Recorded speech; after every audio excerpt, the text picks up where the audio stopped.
Ladies and gentlemen, welcome to the 73rd Miss Universe competition.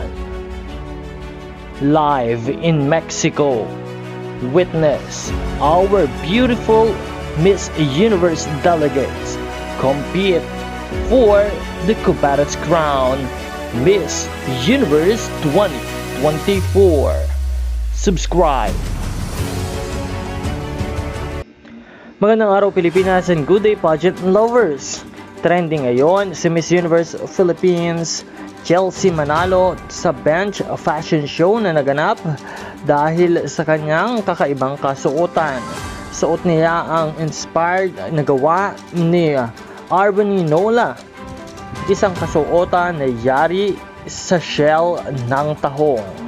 Talaga namang inirampa ng ating Miss Universe Philippines with poise ang kanyang kakaibang kasuotan at talaga namang trending at nag-stand out ang beauty queen.